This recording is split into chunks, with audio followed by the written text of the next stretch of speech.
Hey folks, welcome to the Unsung Podcast. My name is Mark, joined by my good friend Chris. I'm Chris, yeah, I wasn't sure you were going to let me introduce myself there, but... You want to do that? This is my lovely wife. We also have another guest in the studio today. Yeah. Mark. Mr. Stewart Home is here to join us. Hi. Hi, Stuart. Hi, Stuart. Yeah, thank you for coming all the way to Scotland just to be in this podcast. Yeah, you didn't know other business. I'm so into it that I had to come from London to Glasgow. We get that a lot. 4.5 hours on the train, but worth every second We of it. appreciate your sacrifice. Maybe you can find something else to do while you're up here. I might do this. It's New Year's Eve. There's probably a party going on somewhere tonight. Aye, there'll be a house somewhere. You just walk down the street until you hear the best music and then kick the door in. Yeah. The way we all do. So Stuart, author, artist, musician, pamphleteer was one of the best titles I saw. Do you identify as a pamphleteer? Yeah, more than an artist. Piss artist in the past. Yeah. You're in the right place. We're underneath Variety Bar, No Mean Radio. No Mean Radio. Thanks again to Sean and Gail. Sean and Gail. Mm-hmm. For giving us the use of facilities. Last time we were in here, Mark, do you remember the last time you were in here? Like half of it. The other half is a bit of a blur. Yeah, we recorded the Christmas episode in here. If you're not a subscriber, you would have gotten the middle chunk of that. If you are a subscriber, you'd have got the first and last chunks of that, the last one, which is definitely a bit of a blur for Mark. Is it? It's good. Does it sound like it? It's good. If you'd like to hear those, subscribe. You'll get access to a whole bunch of other episodes, and sometimes they're the juicier ones. Yes, and we do have some bonus episodes on there which people can get a hold of. So patreon.com/unsungpod for 4 of your British pounds per month or whatever the local equivalent currency is. Mm-hmm. And you can also talk to us directly via our stupid Facebook group. Yeah, as much as we don't endorse Facebook or Meta, it is still, the private group is a good way to interact and to get links and suggestions for episodes, which we do occasionally actually take to the extent of doing them. So Stuart is with us this week for a number of reasons. We're going to talk a wee bit about Stuart's work in itself, but we also want to just run some of the recurring themes of the podcast by Stuart for his insight. Stuart is an aficionado of the world of punk rock, as well as many more things besides. You're from London originally, Stuart? Yeah, I was born in Wimbledon, southwest London, where Mark Bolan grew up. He was in Hackney originally, but when he was 12 or 14, his family moved to Wimbledon. Is it strange to dance so late? Is it strange to dance so late? Right, so we don't talk about the tennis, just about Mark Bolan. As I was a huge T-Rex fan when I was 9 years old or whatever. Nice. Kind of early 70s. Mm-hmm. They were a big band for me, T-Rex. And knowing they were from just round the corner must have been amazing. Yeah, he was, and It was great. I really love Mark Bolan. I still do. I think he's a great performer. You know, he might be a 3-chord shuffle on all the songs, but it's a good one. So, Stuart, you also came up right in the height of the punk movement, the original punk movement, the 77 punk movement. Since then, since being a musician, you've also become a kind of renowned independent publisher of fiction and non-fiction, and a commentator on all manner of various societal ills and positives. Mark, what was situationist stuff that Stuart's really known for talking about? Neoism as well. Yeah, I suppose in your book Cranked Up Really High, which I guess is one of the things we'll talk about, is you mentioned you don't think the punk rock movement was influenced by the Situationist movement, which I guess is what Chris was referring to there. Mm-hmm. Yeah. And that's I found that very interesting, and that's just but one thing. Yeah, I mean, I came across in a way the Situationists through punk rock because people were saying there was a link, but also in the late 70s, where the kids from school ended up in political groups, some would claim to have joined the NF. You stopped talking to them when they told you that was the old National Front, which was the main fascist party in the UK in the 70s. The other ones might end up in the SWP or something. Mm-hmm. But of course, me being me, I ended up going to London Workers Group and coming across this whole debate when I was about 17 of how do we combine the best of kind of council communism, one form of left communism denounced by Lenin in Left-Wing Communism and Infantile Disorder, with Bordigism, which is Amadeo Bordiga, who was the first head of the Italian Communist Party before Gramsci. His negative critique is very interesting, but his kind of super Leninism is problematic. He's honest, but problematic in that kind of... The party will take the function of the human brain to society, so the party will decide whether you can smoke cigarettes or not. But his negative critique of kind of council communism, where he talks about, if the workers control the factory, they de facto own it, therefore you haven't got communism, you've got capitalism. And his critique of the Russian Revolution, where he said, there was a revolution in Russia, but it was bourgeois and not a communist revolution, because he looked at the number of workers moving off the land into the cities and said when you reduce it to 10%, you've got the transition from the formal to the real domination of capital. That's a really interesting argument. I would agree that the Russian Revolution wasn't a communist revolution, the USSR wasn't a communist society, as opposed to that Trotskyist degenerate worker state type stuff. And, some of the people going to that group were interested in the Situationists, so you'd come across them through that as well. But I don't know why I would always be attracted to not necessarily the obscure, because, in the, from the kind of late 70s punk rock days, my favourite band were Adam and the Ants, from when they were a hardcore punk band, and they kind of had the word for the hardcore, for the hardcore following before you had hardcore punk, when it was still punk rock. Yeah.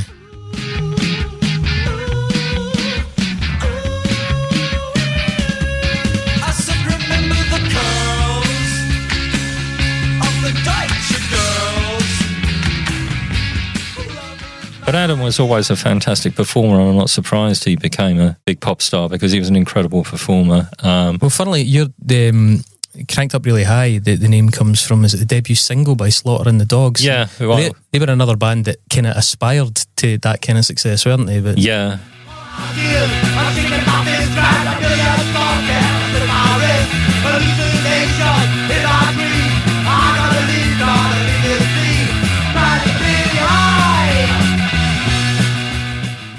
And, very influenced by kind of glam rock. Yeah, and Mick Ronson in particular, I think, with the guitar player, Mick Rossi. But you went to see them live in the 70s. They were a fantastic live band. And, no one I knew had cameras back then, so there was very few pictures of me in those days, but I managed to be at a Straw and the Dogs gig in the Marquee, kind of on stage, because it was so kind of packed out. And, someone took a photograph, so it turned up in the rock press. So it's on the front of the first edition of Cranked Up Really High as well. Picture of me at this Slaughter and the Dogs gig. I think that was after they reformed, and then they kind of, Wayne Barrett left for a while, and they had Ed Garrity from Ed Banger and the Nosebleeds on the vocals. I saw the first gig they did with him when they clearly weren't rehearsed, and they were terrible. So that was the last time I saw them, but I'm sure he improved. He wasn't a bad singer. You were a musician as well. I mean, so was it 98 that Stewart Home Comes in Your Face came out? Yeah, I mean, that was kind of earlier on. I was playing in bands, and in the mid 80s I got a band together, which was the band I wanted to have when I was probably 17, 18. The first band I played in was a band called the Molotovs, which was a ska band. We murdered Johnny Too Bad and all sorts of other reggae classics, and had a few songs of our own, like Don't Envy the Boss. I know he's got a lot, but he really, really earned the money to pay for his yacht. It was obviously sarcastic, but and then I had people, other influences were coming in, and I started on bass and then switched guitar, but the other members of the band might suddenly decide they were into Echo and the Bunnymen or something. So by the mid 80s I got in a situation where I could have a band where I was the guitar player and writing the lyrics, and had the rest of the band and persuade them to do a kind of hardcore punk rock 77 sound when the actual hardcore punk rock was popular. So we'd play gigs with these hardcore bands, and they go, "You're really weird, you sound like you come out of 1977."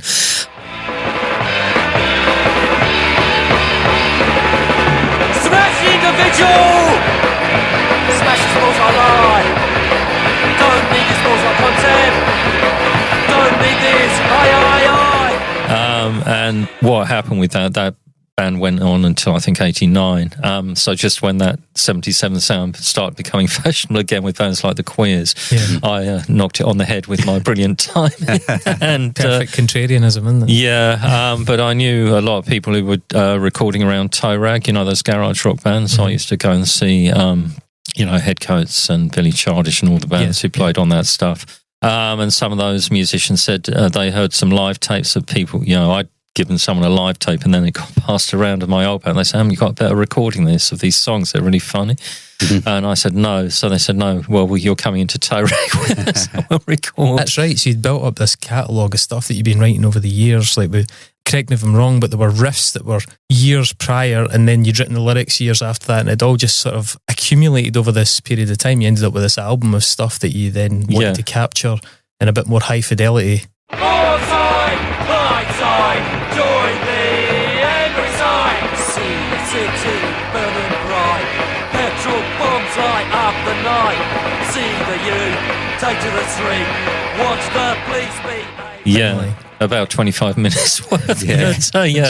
Songs kind of written mostly between 79 and 85. But maybe I decided the song lyrics I wrote when I was 17 weren't so great. Yeah. I wrote some new ones. Wee bit of reflection, yeah. I definitely subscribe to the fact, and we've spoken about this in the podcast, that the best records are 30 minutes long or less. Yeah.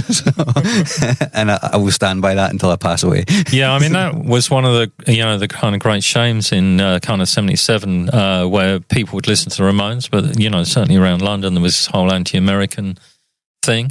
So, seeing the Dead Boys supporting the Damned in 77 or the Dictators supporting the Stranglers and getting chants of I'm So Bored of the USA, the song on the first Clash album, and you're just thinking, what's wrong with you? These are really great. I mean, the Dictators, I couldn't believe. They totally blew me away live.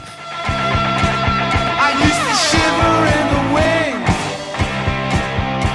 but then I was young.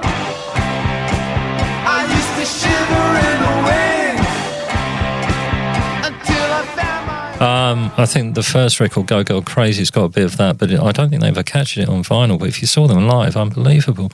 Yeah. And Dead Boys are really, really good act. Yeah, they're one of the most, supposedly one of the most important punk bands, the Dead Boys, I guess. Yeah. People often say that, People were so calling them the American Sex Pistols or whatever. But it was just a real shame. And I mean, even like the year later, saw Radio Birdman the only time they came to the UK, but no one was interested. There was hardly anyone watching them. I thought, this is great.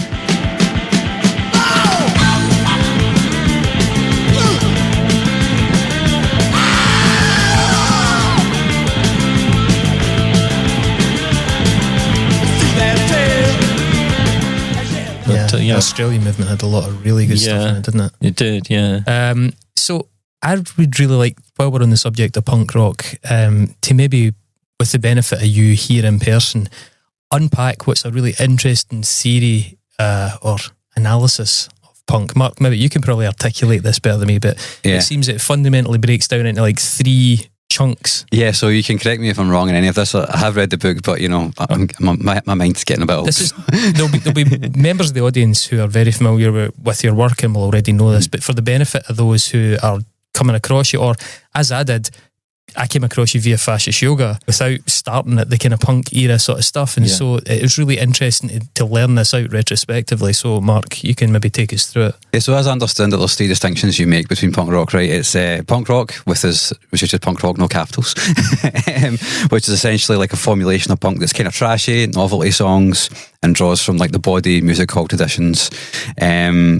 Punk rock, capital P, capital R, which is more ideological punk rock. I guess The Clash would probably fall into that. Serious, so people take themselves very seriously. And then the broader capital punk rock, capital letters punk rock, which encompasses both. Is that fit? Is that a good way? Because I always like the very kind of trashy end of it, and I've talked about liking the Ants, and obviously all their songs were kind of like Beat My Guest, You're So Physical. I saw a lady and she was naked. And, that what was curious about them was, they were one of the few bands, they're quite serious about their music, and they had a quite distinctive sound in that early punk sound, which is very different from the stuff they did with when Marco came in the band later on. But, Dave Barbarossi, the drummer, was half black, half Jewish. Adam was partly Romany. So they kind of had a more, mostly in late 70s when you saw the London punk rock bands, they were...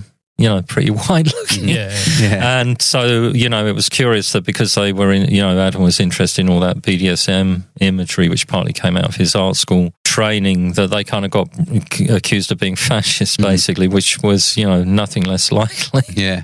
So what was it that really kind of, well, from what I understand it, part of Cranked Up Really High is taking umbrage at gatekeepers essentially and saying, well, I guess one of the things you say, which I agree with, is that, and I think a lot of people, in my experience of growing up listening to punk rock music, they tend to think that it's not really punk rock unless it's political and it's got something to say, and a lot of the punk rock music that I like, or pop punk, I guess, which I'm not even sure I agree with as a genre. Having read your book, I'm not even sure I agree with it as a genre, but that's a different conversation that we can park for later. But a lot of the stuff that I listen to is either got novelty, got a novelty to it, like Blink, but I'm not a big Blink-182 fan, but they might be a good example of a band that make dick jokes and all that, and that's definitely not quote-unquote punk rock, or capital P, capital R punk rock, shall we say. So the genre, your genre breakdown of punk rock really spoke to me as a result of that. So why? Was it Grail Marcus, which was essentially the reason you wanted to sort of codify this? Yeah, I think Grail Marcus and a lot of the pretentious people, and the way the music press would promote bands that I found a little bit boring when I'd go and see them, you know. I mean, nothing wrong with the Gang of Four, but they didn't groove me when I saw them live in the 70s. I don't think, you know, if people want to listen to that stuff, fine, but I don't. And, you know, I liked, bands like The Cane, who did College Girls. I mean, just one single as far as I know, but, you know.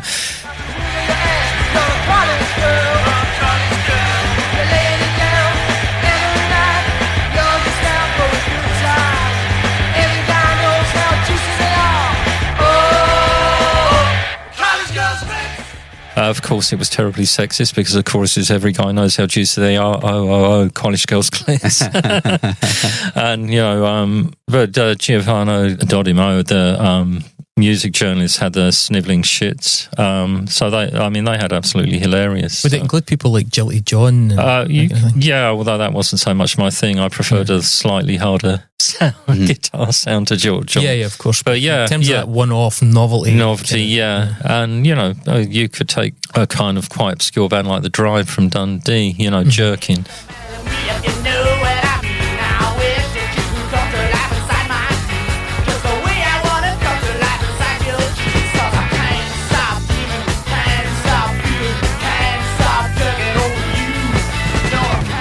Can't help jerking over. You know, that seems to me like a real classic punk rock lyric. Which is really odd because, I mean, Mark, you've mentioned Blink-182. Allow me to throw the Offspring's name into it. Well, that's kind of how I got into music in the first place, right, when I was 12. Because they're very much sneered at by a lot of people in the punk community because of Pretty Fly for a White Guy or tracks like Don't Pick It Up. As he walked around, he picked a candy bar up off the ground. He shot up at a half and his face turned blue. Turned out the candy bar was a doggy too. Whoa, don't pick it up, I say, whoa. Let's see it going away. You know, which is basically why don't you get a job? Yeah, all that kind of stuff. And there's an awful lot of novelty in their music that I think was perceived, and I would include myself in this, as puerility at times, and actually quite demeaning, like, oh, why can't you be more grown up and serious? And it's really interesting with this analysis how that casts a new light in that, because in a lot of ways, I'm not saying that you love The Offspring necessarily, but I think in a lot of ways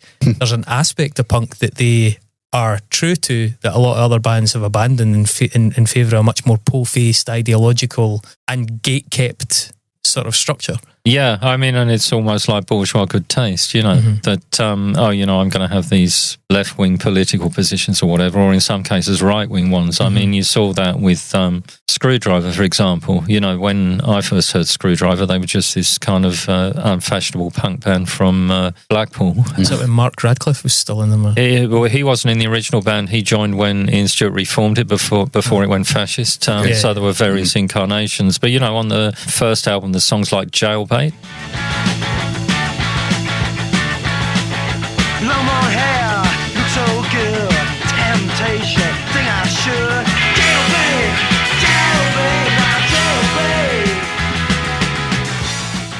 jailbait, which, you know, doesn't fit in well with his later ideological positions.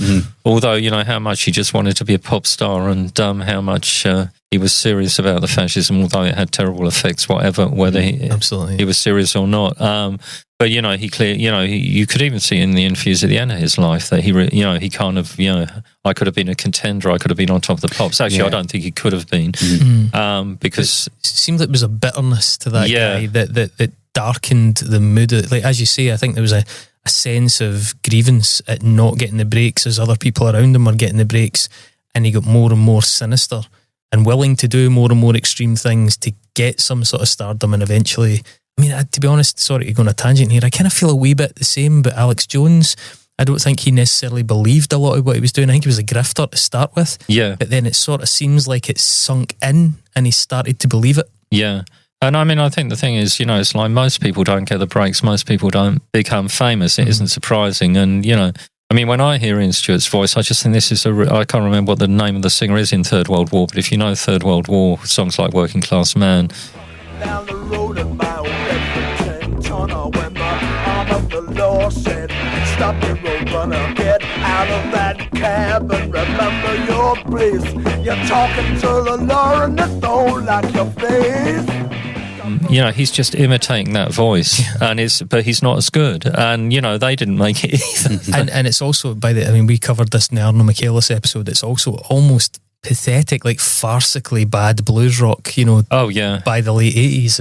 It's awful. Like, yeah, like Arno made that observation, and you do in the book as well, about how he's playing music which, you know, white supremacists in theory shouldn't really be, you know, messing with, because it's not white music, you know, which is kind of the grand irony of the whole project. I think, I think it's weird to think that he was so thirsty for fame, but had aligned himself in such a way with such issues that it made it impossible. So I guess, like you were saying, it's about try to be the most famous in that little small pond. Yeah. You know, and never really.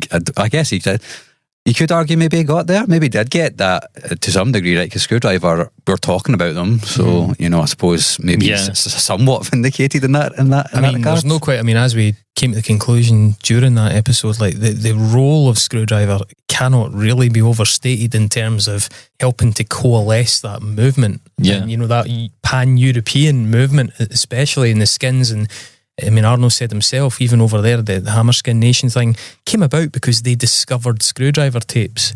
I mean, that's in Ovaltinis and stuff after that, and it was just insane to think of the influence that this crappy band actually managed to develop around them. It's just wild. We've kind of touched on a couple of things here. So one of the issues that came up recently when we were talking about David Bowie, and you've mentioned Gang of Four there, and during the Arno episode, we talked a bit about how when the National Front first sort of started to kind of come up with the idea for the Rock Against Communism thing in Leeds originally, the people that were behind that, obviously they were at odds with the guys from Gang of Four, routinely getting into battles and stuff at gigs.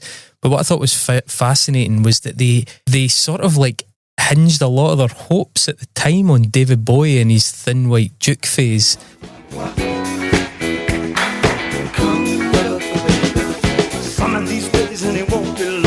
Drive back down where you once belonged, in the back of a dream car 20 foot long. Don't cry, my sweet, don't break my heart. Doing all right, you've got to get started. I mean, obviously Bowie and Bolan, you're a big Bolan fan. What is your take on that, given that there was such an odd overlap? And like, I'm just curious to sort of like pick your thoughts there. Yeah, I mean, I was never a Bowie fan. I like Bolan. Slade, sweet. Shamefully enough, Gary Glitter, I even bought Rock and Roll Part 1 before it flipped with Part 2 becoming the hit, so it wasn't a hit when I got it. To be fair, I mean, that is a good song though. I mean, he's a horrible person. I mean, it's Mike Leander, really, isn't it? Not him. And it's a shame what he did to the Glitter Band as well, being such a scumbag.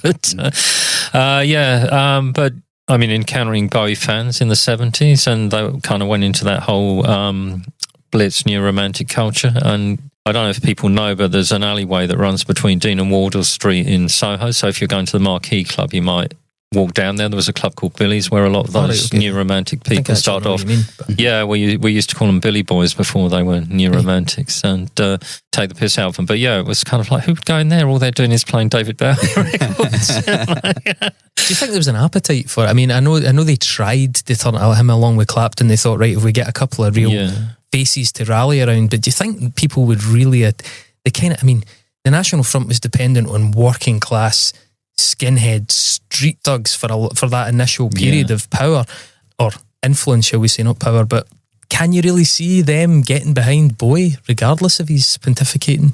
I mean, he did cut across the board into, I went to a totally working class school and there were Bowie fans at the school. But, Northern Soul was a predominant culture. In terms, most of the kids liked disco or something, but if they were hip, they liked Northern Soul. There was more Northern Soulies than punks. In 76, there was two of us, two punks. And that must have been the Northern Soul crew ran into double figures. Not high double figures, but, the rest were just in a disco. But, I guess they could pin their hopes on Bowie. I think he was far too careerist to have ever gone with them, you know what I mean? He put himself and his career before politics. I think his ex-wife sort of corroborates that. She said that he was actually really quite sincere about some of it at the time, and then when he started to notice how it was jeopardising his future opportunities in certain avenues, that was when he decided to recant. Yeah, I can imagine that. But because he just gave me that feeling of careerism. But you can see how fascists would pin their hopes on a big figure. There's actually an interesting book called Awake for Morning, written in the late 50s, which kind of ties back this stuff. Bernard Copps, who's better known as a playwright, interesting East End writer, Jewish. And he's satirising, when I first read the book, I didn't realise, but later on when I looked at I was investigating my mother's life, so I came across these figures like Bill Hopkins, who she'd met when she worked at Murray's Cabaret Club, which was the place where Christine Keeler and she was friends with Christine Keeler and Mandy Rice Davis, who there was a big scandal, the Profumo scandal, which brought down the Conservative government in 1964, but worldwide, not all listeners will know this. Involving them, so they basically made their money by sitting with guys and getting them to drink as much champagne as possible, and got a commission on the bottles. And what they did afterwards was up to them, obviously. Anyway, this guy Bill Hopkins had known my mother, so I tracked him down. I knew he'd been an antique dealer, and when I met him, I realised he was, as I say at the beginning of Fascist Yoga, kind of realised that he was actually extremely right wing, and he was an important fascist backroom boy. But this book, Awake for Morning, from the late 50s by Bernard Copps, is satirising him and Colin Wilson and the people around him. He was very close to Colin Wilson, who did The Outsider and all those books on the occult. And so they have a young kid, they get a young kind of teddy boy kind of kid to front for their fascist movement, and kind of using pop music. So, the idea of doing that, someone else might be able to trace it to somewhere else, but you can trace it back to a kind of London Jewish writer from the late 50s already suggesting this is what people would do. I mean, Hopkins and his friends didn't actually do that, but taking their circle and their ideas. And Bernard Copps, when he read my write-up of the book, he got my number from someone and excitedly phoned me. And, I didn't do this until, I can't remember, maybe 20 years ago. So this is decades after the book came out. He's like, you're the first person to spot what I was satirising. I mean, it is incredibly perceptive, and it does also, once you hear it though, it feels intuitive, that for all of the kind of crowdsourced sense of momentum that's required in a movement, there's no question in the human psyche that having a figurehead does help, especially if it's fascism, obviously, but it does help regardless. I mean, even if it's a left-wing movement, like, leading lights do give people something to rally around. And looking back at that kind of nascent phase of the National Front, or their kind of, when they started to become a real presence in the streets, you can see why they were looking for that. It's savvy. It didn't pan out for them in that way. They ended up with Ian Stuart and not David Bowie. They could probably have got Eric Clapton if they'd really tried. I hear from people who were around Alex Trotsky, who was also someone my mother was around, that they went to visit him, when Trotsky was obviously dealing junk, and his literary assistant was also under the needle, they spent the day with the great man gouging out over his Airfix modelling kits. I think how he described it. A guy called Den Brown, who's also done a book on Sid Vicious, living with him. If you're in Hampstead, you may or may not have seen that book, but that was one of his, apart from his connection to Trotsky, one of his other claims to fame is his closeness to Sid and Nancy, who I wouldn't want to put up in my small flat. Definitely not. And you see it with Morrissey as well. He's that kind of figure that they could have got someone like that. Yeah. Oh yeah, that's a good point actually. Later on, the interesting thing about Morrissey as well is that obviously sexuality would have been such a stumbling block. I would assume been such a stumbling block at that time. At the time, yeah. Which is, we actually touched on this very recently, which is where that differs from the modern alt-right. Yeah. Where they've tried to undercut that past criticism of homophobia by pushing, is it Alice Weidel and the Alternative for Deutschland, and you've got Milo Yiannopoulos and people like that. Pure Teal. Yeah, try to like avoid this obvious go-to criticism by saying, no, we're not homophobic anymore. And I think guys projecting maybe a bit on Morrissey, but certainly he would have been a much more viable candidate for that in this context when homosexuality isn't such a cornerstone of that ideology. It is, I mean, it's still there, and when people have arguments and splits, it comes up again and again. You know, if you go back to Ian Stuart when he fell out with Patrick Harrington in the official National Front, you know, there's I can't remember what the song's called, but there's a line, one called himself a revolutionary, turned out to be a gay. Yeah, I think you mentioned a couple of people in that chapter who basically did turn out to be gay, who were part of the National Front, and that's kind of eye-opening. I think you kind of also say that maybe there is a bit of repressed like homosexuality for some of these people, like in like maybe like Ian Duncan Smith and stuff, Ian Duncan and all that. Not Ian Duncan Smith. Different guy. Straight as the day is long, that man. But yeah, that's kind of what I'm getting at. So, and you know, Martin Webster was obviously the deputy leader of the NF at that time. He was very high up in the hierarchy, but he was gay. And obviously Nicky Crane, who was, you know, the Skrewdriver security. Nicky Crane. Yeah, that's who I remember. Yeah, on the cover of the Strength Through Why album, the Gary Bushell thing. It's an interesting point you raised, that I think there is an uneasy tension, because I even get that impression with the alt-right. Like they make overtures towards being okay with homosexuality and bisexuality and stuff like that.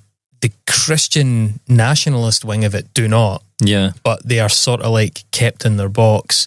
And the alt-right more broadly, if the blood got heated, I think, you know, the true colours would show. I think you would find there is a lot of latent homophobia still in that movement, but they've agreed that this is a sensible strategy to try and push the movement forward. It reminds me a wee bit of like some of the right wing just now carrying Israel flags, which is absurd if you consider the history of the right wing and Jewish people around the world. But there's no way that under the right circumstances, with the right amount of booze in the system, they wouldn't make anti-Semitic comments. It wouldn't be obvious that there is a latent hatred of Jews, but there seems to be an agreement that certain strategies work now. But I think what you're saying, or what you suggest to me, is that they're not very sincere. No, and you know, you see it. You go back to the Nazi Party and Ernst Röhm, and you know, Night of the Long Knives, right, and you know, he was fairly openly gay, not actually openly gay, but obviously gay. Aye, and he disgusted them. They tolerated for so long, and then they decided not to. When they finally had their opportunity to see how they really felt about it, he was on that list. You mentioned the occult there in the context of an earlier chat about that book. I am also really fascinated, and this is one of the things you discussed quite a bit in Fascist Yoga, which was when you get into the 80s and the kind of more esoteric movement, and you start to get that uneasy crossover with like New Age philosophies and sort of the very early days of wellness movements and sort of occultism, and even like some of the kind of, what do you call it, hermeticism and stuff like that. Like, and the way that lent itself to some aspects of, certainly like race realism is maybe a better way to put it, in that kind of Nordic sort of Tulian sort of utopian sort of thing. The stuff that the Volkisch movement actually used a lot in its early days as well. When I look at that transition though, you know, the National Front, the actual street fighting skinhead movement that was the real engine room of that movement for the late 70s through into the early to mid 80s, it seems like suddenly a lot of the thinking in that went underground, became quite crypto, became quite hidden. Do you think it also, as a result of that, became a bit more middle class? Because you had to be, there was a lot more like, oh, I've read Julius Evola, and I've, you know, do you think at that point a bit of the working class element of the fascist movement was sort of like, would you cut loose in favour of like Boyd Rice and Michael Moynihan and these kind of people that are a bit more highfalutin?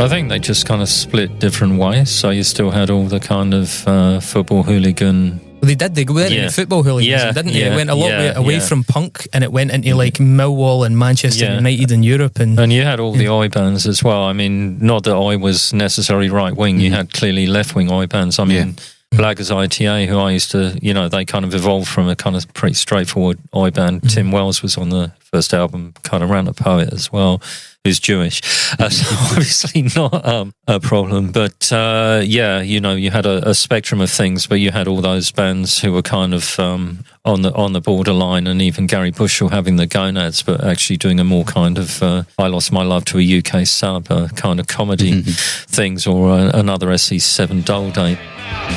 Don't you think that's crude? We got her in a stranglehold. We got her in a club. Before I bleeding knew it, I'd lost my love. So then you had between the kind of openly on the White Noise, the National Front record label, or going on to Rockorama, as Skrewdriver did when they fell out, and although Rockorama didn't start as a Nazi label either, it's just an opportunist. So opportunism, but was it Rebels, Europeans, and all that, those kind of obvious labels. But then on Link Records, you had all those, which was Mark Brennan from The Business. You had all those bands like Close Shave, who were pretty dodgy, basically.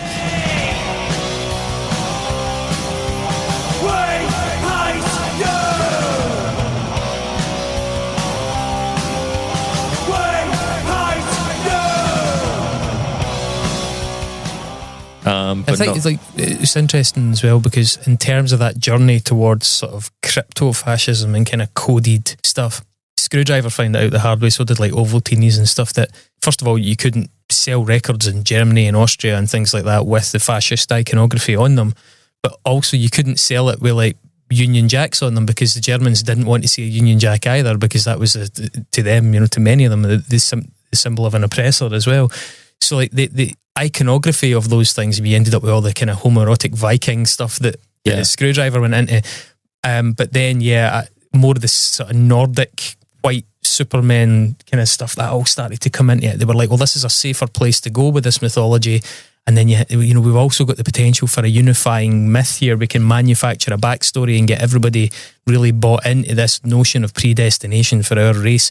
But it seemed like the further that got from simply Union Jacks and Bulldogs and things like that in the streets, the guys who were switched onto that went with the football teams, and but the people who had been caught up in some of that deeper, more bizarre sort of like even getting into like the Tolkien sort of kind of side of it, there was a world of neo-folk and stuff that really spoke to them, because there was so much dancing around the periphery of what was and what wasn't, just being a provocateur and what was sincere, and it became very opaque as to, is he being serious about that, or is that him just trying to like play us for laughs, kind of like trolling effectively? And with someone like Boyd Rice, we know the answer now that we've got. But the thing is, I think a lot of people still think they don't know the answer. If you know what I mean, there's such a baked-in denialism to that, though, that it's all trolling, like nothing's sincere. But after the Spencer Sunshine's archival research and the letters to Nazis and what's expressed in there, I don't think there's any doubt about Boyd Rice. And obviously through the punk scene, I'd first seen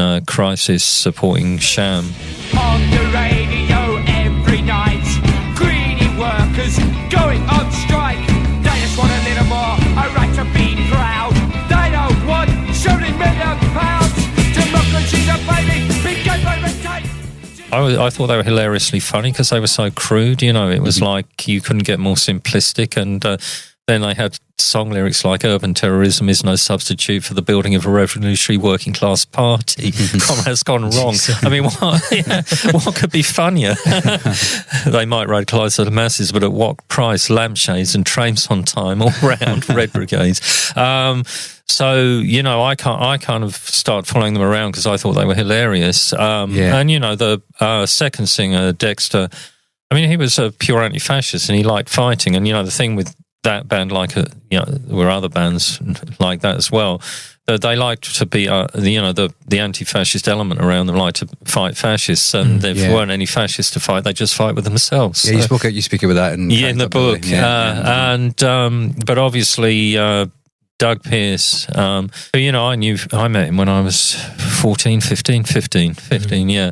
I was 15 years old, and I was going up places like Dark They Were in Golden Eyed, which was this is Douglas of Death in June. Death in June later, yeah.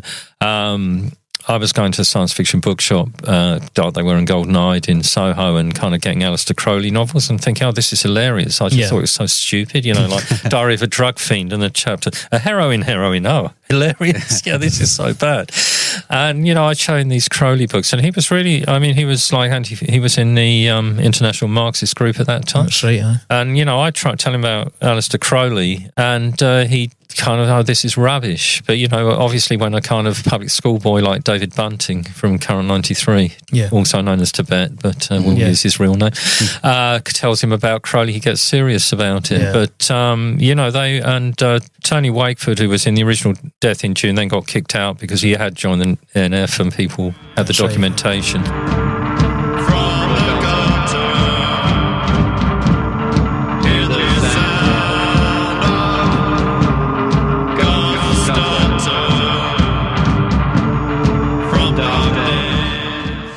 But that was not because of what he'd done, but because it was public. Because he got caught. Yeah, he got caught, yeah. Because he jeopardised the success. When... By the way, Tony is one of the guys that strongly disavowed that decision in that part of his life, isn't he? He came out and... Well, it depends, because he still seems to... he carried on hanging around with dodgy characters afterwards. So he claims he's disavowed it, but to be honest, I don't think the proof is there. Mm-hmm. Right. But so he, when I first knew him when I was 15, he couldn't read or write. He had a school teacher girlfriend in the SWP who taught him that stuff. And all the Sol Invictus and everything else is, you had Above the Ruins, which was his band, which he won't own up to who were the actual membership. So there's...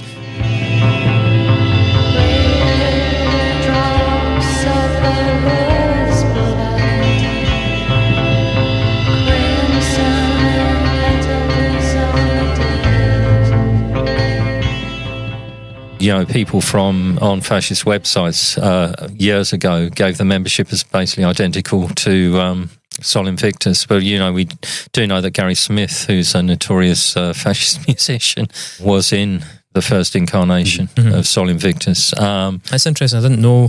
I obviously had read Tony's disavowals and the famous quote that he put out about how it was the biggest mistake of his life, but I wasn't aware that there was maybe something a little bit insincere.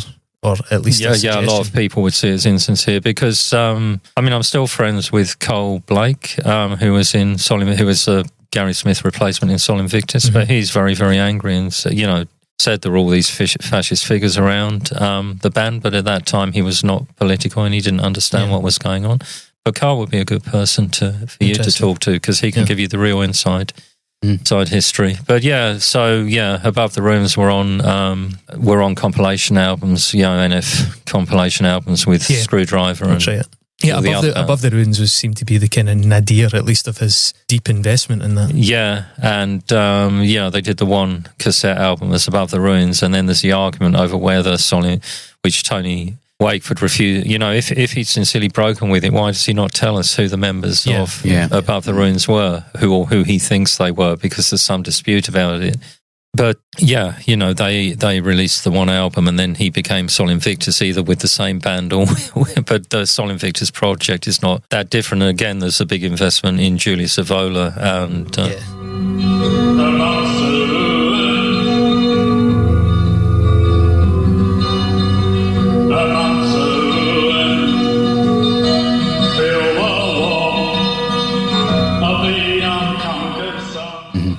Man Above the Ruins, the name comes from Evola. And that's that kind of like pseudo-intellectualism is where it seemed that, whilst I do totally acknowledge this sort of transition of the proper street guys into the football casuals kind of world, it did seem like for a good, let's say, 5 years, there was an emphasis on this sort of slightly gate-kept world of like Evola and these kind of people, where it was like, oh, you had to know this and you had to have read this and you had to have read that, and there was a lot of books doing the rounds, which isn't what you can imagine happening with the original kind of guys in boots, you know, getting into fights. So what we did kind of come across was when you transitioned into the early 90s, and your take on this might be very different because this is maybe slightly more aimed at America, but we've looked at Phil Anselmo, for example, in the 90s sort of like metal movement. You do mention this obviously happening in Scandinavia. You touch on Michael Moynihan a bit as well. But I feel personally, heavy metal certainly maintained a connection to the working class that the sort of neo-folk and industrial and electronic genres didn't have as much of. They did. I know I'm painting in broad strokes here, but but there was more of a kind of art school, kind of esoteric, kind of pseudo-intellectual vibe to that, whereas metal became like the working class genre, certainly in America, and bands like Pantera were speaking to this enormous swathe of people across that sort of central chunk of America that were just overlooked and patronised and had, let's patronise them further, unevolved opinions on race. Yeah. And that sort of became the new anthem, the new rallying cry, the place where you could give voice to these thoughts that were unacceptable in polite or company, in very commas. I know you're not hugely invested in metal music, but do you have any perspectives on that from the outside? I know you certainly have some thoughts on the black metal movement and how that sort of built upon some of it. Yeah. I mean, no, I'd agree with you. I think in the States, metal was a working class music, but I think in, my experience of growing up in the 70s, around London it was more, the kind of grammar school boys and posher kids who were into the kind of metal, and it was a less working class thing. Yeah, I don't know. Maybe, it's like I have all my cousins from Wales and they're all into rugby. For me, what's that? That's for posh kids. But not if you're working class Welsh. It's absolutely for you as well. So I think there are differences. But, again, I think the thing in the UK, because a lot of black American music, a lot of soul music was very, the northern thing was very working class. So I think there was a difference between the UK and the US in terms of class and metal and other musics, in that obviously black American music was working class for black Americans, absolutely, but not for white America. It's quite interesting because, if you look at kind of the genre timeline of metal, like all the acts that were influenced by the new wave of British heavy metal, which I guess would have been mostly public school boys that were in those kind of bands, were working class folks, and even people like Metallica, maybe not Lars Ulrich, but like James Hetfield. Bearing in mind that the Birmingham metal movement was a... Yeah, but that was like an outlet, kind of like that combined with punk, which a lot of it was influenced in thrash as well. You can see how that kind of translates into the working class in America getting invested in metal, which I guess is probably one of the biggest alternative genre in America, and has been since the 80s. It's interesting that Stuart made the point it's different between the UK and America. I would say it's actually different between Europe and America, because one thing I think that really characterises the black metal movement, which was the other openly very problematic, as in quite often very proudly, avowedly racist, was that they were extremely middle class to the point of like upper middle class in a lot of cases. People had so much money and so much backing that they didn't know what to do with their lives, and almost seemed to fall into this as a way of rebelling against their parents and using all the free time they had because they weren't out working jobs and, living that life. So it is quite interesting in those, like, between 90 and 93, the starkness of the divide that seems to be there between European manifestations of racist metal and American manifestations of it. And I mean, you see the same thing in the kind of actual Nazi skinhead music as well. Because Ian Stuart, grammar school boy, father, as I understand it, owned a factory. Wow. And maybe not a big one, but and the Bellamy brothers from No Remorse, which Gary Smith was also in as well. Sol Invictus, although there were a lot of lineup changes with that band, and it's essentially two different bands really at different times. But they were the sons of a kind of successful Scottish artist who was horrified by their Nazi opinions. But again, it's quite surprising that some of the and even if you took a band like Combat 84, I don't know if you know them. I do.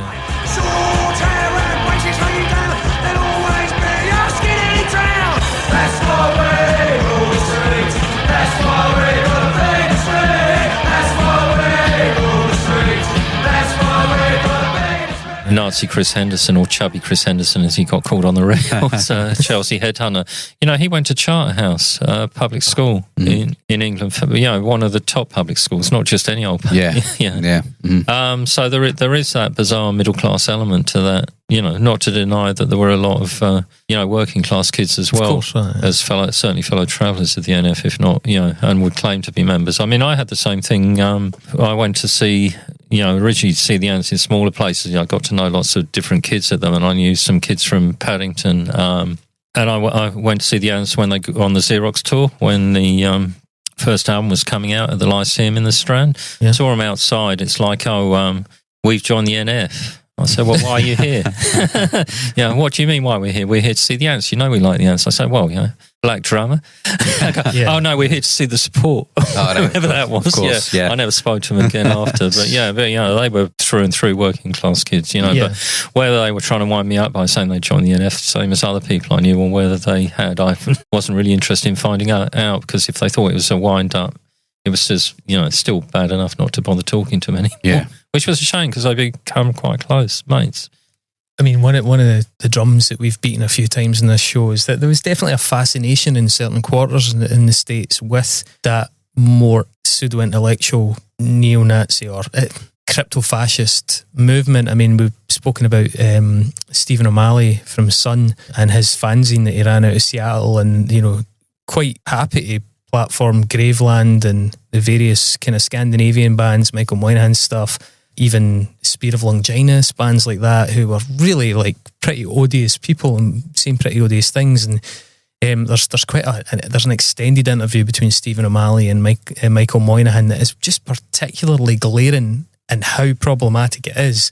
It does amaze me a little bit that Moynihan has been able to somewhat launder his image via, somehow, because he wrote Lords of Chaos, that exempts him from criticism for the things that happened and were believed and that are, I think, actually papered over in that book. What's your take on people like Moynihan? I mean, again, the Spencer Sunshine kind of nails down the evidence, but the fact that he, wanted to, what's that neo-Nazi called? The National Socialist Liberation Front stuff, and a siege and all that stuff, I mean, he's propagating that stuff by republishing it in the way he does. It's not critically framed in any way at all, I mean, I can understand why some people would argue that people should have access to that, but you should frame it in a certain way, and not pump it out in a uncritical way to a kind of mass audience, or this is kind of underground and sexy kind of thing. It isn't sexy, it's just a piece of shit, basically. It was pretty astonishing that he managed to somehow dress that up as like a sort of freedom of speech win. It's a very modern thing, though, isn't it? It's something that's very relatable now, that publishing something as odious as that is just held up as an example of brilliant freedom of speech, rather than making something like that available en masse to a new generation of a new audience. I mean, I think, obviously, don't want to take up too much of your time here, so I'll try and wind this to some sort of logical kind of conclusion, but something that's I've found really interesting based on where we find ourselves now. This will tie in a little bit with Fascist Yoga, where you talk about how I think a lot of the people that have ended up being swept up in that are people who probably considered themselves to be very liberally minded, new agey, questioning authority, sort of live and let live type folks. It's the anti-vax movement. One of its more innocuous facades was that it was just like, bodily autonomy. I don't. You do what you do. That's fine, but I want bodily autonomy. We don't need to go down why that doesn't work when you're going for herd immunity. But the fact is, back in the early 90s, I often use Bill Hicks as a great example of this, right? You've got people who were of a broadly left of centre outlook, very critical of things like American government's activities in South America, in the Middle East. You get very big into people like Noam Chomsky. And Rage Against the Machine being another good example, creating this culture, which was it was at the time healthy in that context of questioning authority, standing up to government, not always buying into that kind of Reaganism, America's the good guy in the film that liberates the Middle East by dropping bombs in it. Fair enough, that had a place. However, we've dramatically overshot that, and I think it would be really interesting had Bill Hicks survived to see where he landed now. Did he look back on his stuff about, his conspiracy theory stuff and think that laid the groundwork for 20 years down the line. A lot of the people were so disorientated by their lack of trust in any institutions, like their inability to know when to exercise skepticism and when to actually accept that someone, perhaps, let's say, a medical expert, has studied and has authority on a subject, when to acknowledge that.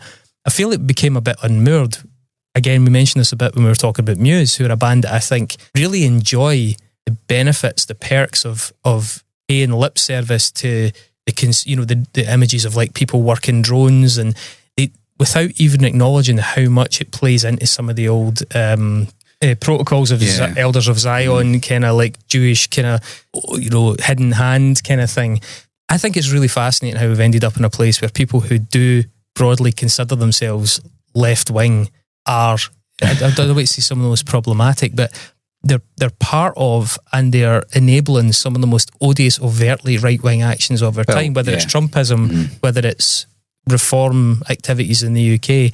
They are reliant on this generation of people that have ended up on the opposite side of where they probably thought they were. It's diagonalism, isn't it? Ultimately is what it is. It's like, their feelings of the left have been filled in, the holes have been filled in by people on the right who kind of harbour pseudo-similar views, I think using Muse is a good example, because Muse are a band that increasingly feel like they're out of time as a result of that.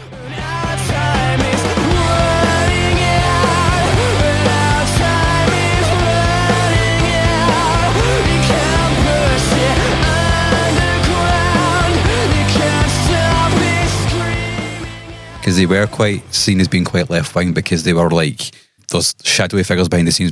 But as they continue to do that, the Overton window shifted. It's moved from, like you said, from being a left-wing thing to being a right-wing thing, or super left-wing to being a more right-wing thing. And I mean, clearly, Stuart, you've covered this quite a bit in your book about how that was, not to say weaponised, but certainly exploited by the new age to alt-right pipeline, for example. No, exactly. And I think some of it goes back to a kind of misunderstanding of what left and right are, and it may be a too simplistic idea. So a lot of the wellness and counterculture stuff, although it goes back earlier, and you can take it back to Blavatsky, Madame Blavatsky in the 19th century. But if you want to come up to the 1960s, you come up to the 1960s counterculture. People think it was left wing because it was against the Vietnam War or whatever else. But actually, it was much, rather than being left wing, it was libertarian. So it was anti-big government.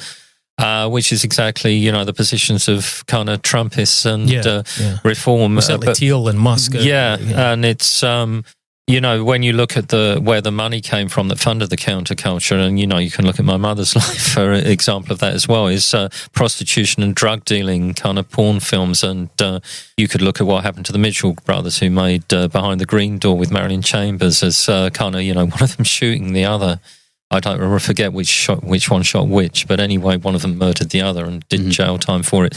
But a lot of that 60s counterculture, it was the protest against government was also a kind of protest against government, and it's not so out of line with the kind of stuff funded by the Koch brothers, if you're familiar with them as right-wing think tanks, and that's all very well covered in books like Jane Mayer's Dark Money, which is a fantastic kind of resource to understand where those strands came from. So I think time is revealing stuff, and all that kind of that whole strategy of both kind of the Trump administration and the Putin administration is just disable people by making them think they can't believe anything. There's another book called Merchants of Doubt, written by Naomi Reeks and someone else, forgotten the second author's name, which traces the origins of a lot of that to kind of originally starting with the tobacco industry.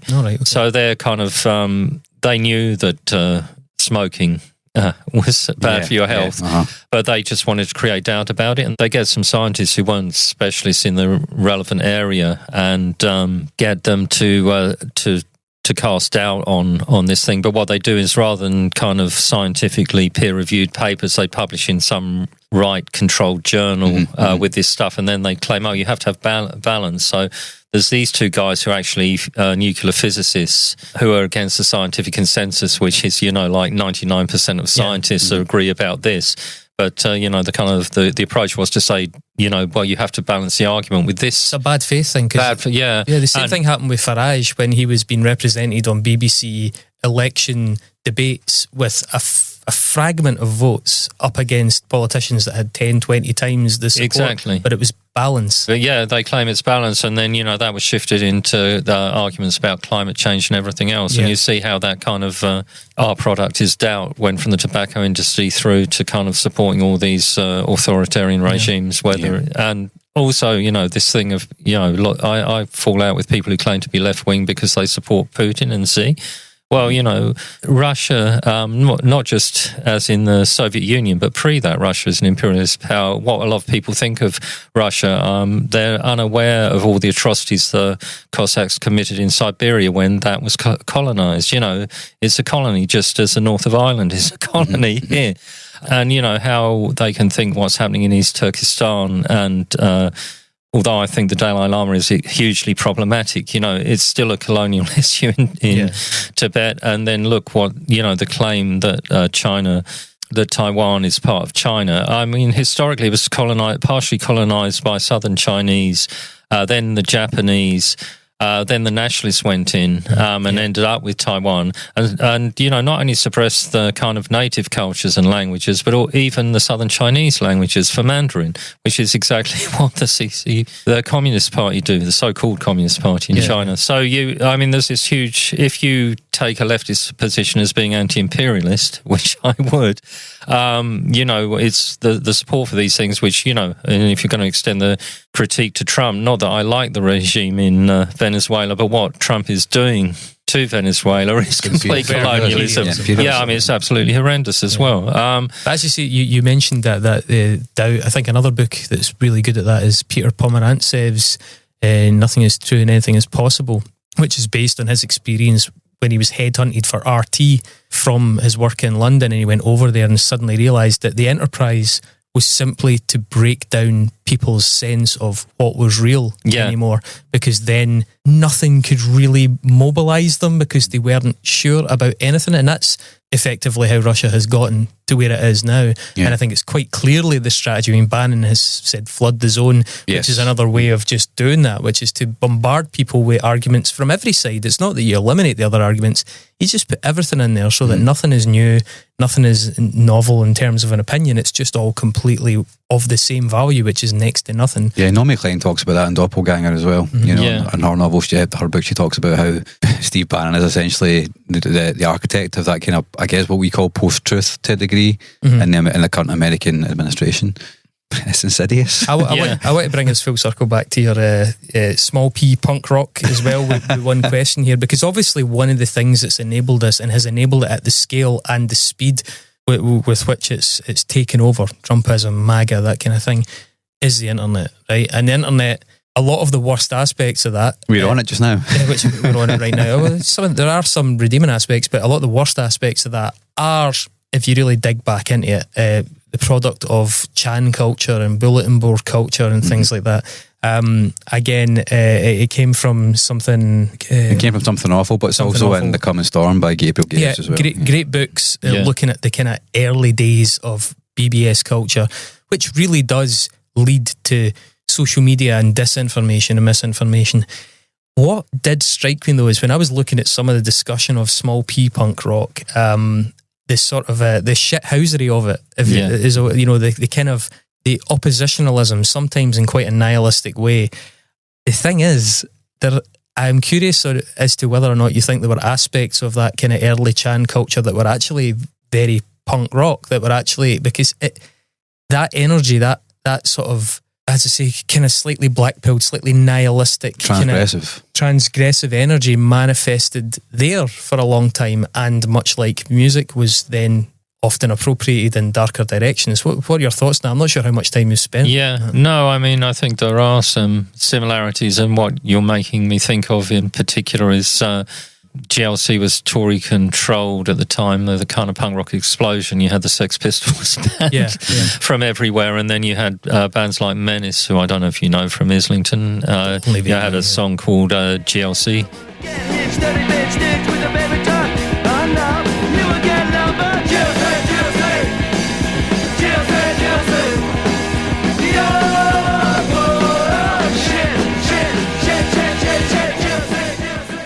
GLC, you're full of shit. And the members even had a GLC song. I can't remember how anti-GLC that one was. It was not quite as catchy as the Menace, but Menace being the two of them came over from Ireland when they were about 12, and the third was of Irish parents. So they experienced that, the same racism that John Lydon would have experienced, but you can't, look at him now. I mean, he's kind of revealed what he always was, yes, I think. Exactly. I mean, absolutely reactionary twerp. But I think that experience of kind of coming to London from rural Ireland, kind of on a lot of levels. I mean, Menace are completely bizarre. They're still going, and I was enticed to what was supposed to be a talk between someone I know and the drummer Noel from the band, or was the drummer when I last saw them in the 70s. But it turned out when I went to see them, they were doing a gig. So this was Menace, but it was Noel, the drummer, as the singer. And all guys who weren't in the band anymore. It's but I saw this band last saw this band in '78, and it's not the band. It's like if you go and see the Four Tops now, and it's exactly. It's the same thing, but it does feed into that. But also, I'm not wanting to criticise Menace. Actually, I have a real fondness for them. I mean, the bizarre thing being that the original singer was a Canadian, so having three Irish guys and a Canadian for Islington's premier punk rock band. For that brick wall punk sound, they did it better than Skrewdriver on the earlier records. I think in terms of some of those throwaway kind of like snotty singles as well, like there are parallels with almost sort of aspects of meme culture as well. Yeah, just that kind of like bricolage, kind of like things thrown together, very kind of like pulled from really unlikely sources, done in a really slapdash way, and that's part of what gave it its subversive charm. Yeah, and that inability to tell what's real and what's not. When you get a band like the Albertos y Los Trios Paranoias, I don't know if you know them, CP Lee. They did parody, they did Heads Down, No Nonsense, Mindless Boogie, because they predate punk, so they parodied, kind of status quo with that song. But they also did these songs like Gobbing on Life, going to chop my liver out and pin it on my braces, that kind of punk. It's obviously parody, but that kind of attitude, it's hard to tell. And I did songs like Fuck You as well. She says you gotta make a living, son, it's just a fucking joke. 'Cause living isn't easy when you're young and broke and on the dole.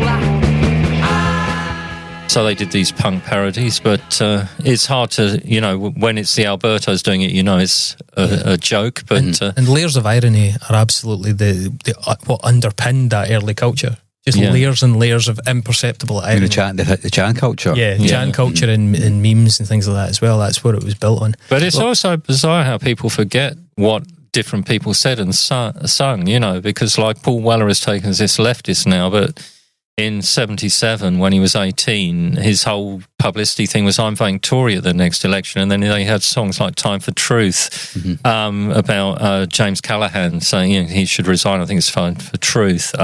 With what were the lines? Whatever happened to the great empire? You both bastards turned it into manure. Wow. Not very good rhyme scheme, eh? Manure. I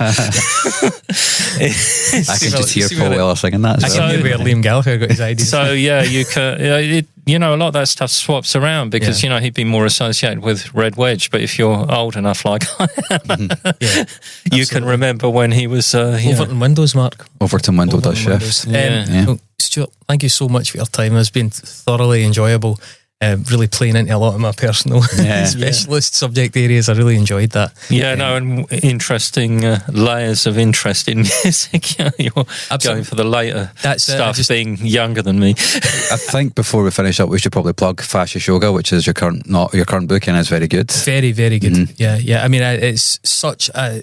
If you know anybody that's gotten into like any sort of wellness culture, even gym culture to a large extent, because gym culture is one of the most riddled with problematic, insidious messaging and groups that are, like WhatsApp groups spreading all the wrong shit. Like Stuart's book really picks that apart and helps make sense of it and how it can possibly come to pass and things. So it's a really enjoyable, very easy read.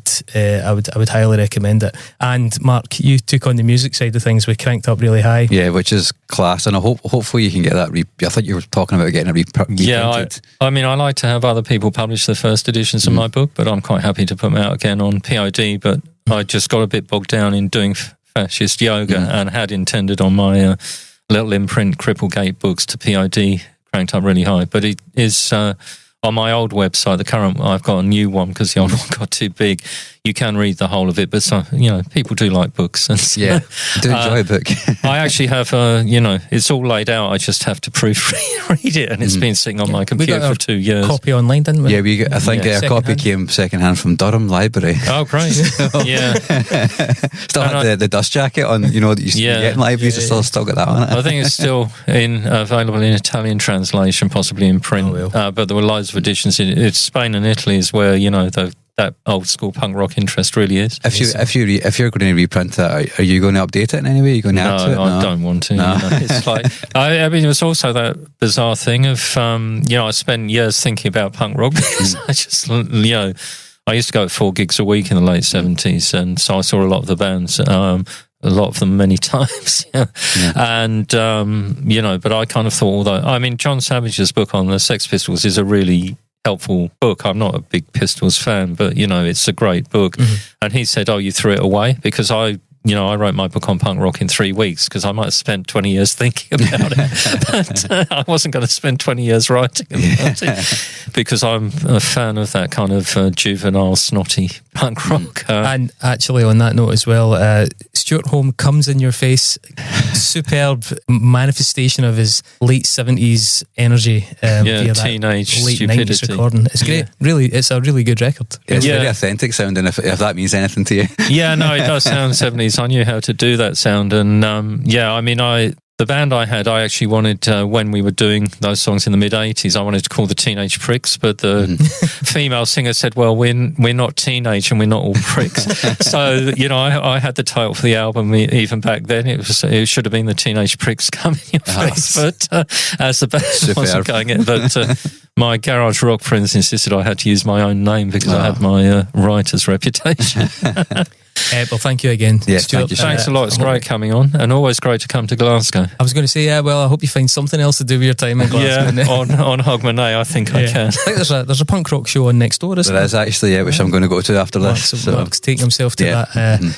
I'm going up the road. So, Stuart, take care of yourself. You too. Hope to speak to you again in the future. All the best, folks. And as we mentioned at the start, subscribe if you're not a subscriber, and you'll get access to bonus episodes, including last week's slightly tipsy Christmas special, where we fielded questions from the audience, and I think it went very well. Mark, can't remember. Second, third episode is Cheers. Cheers.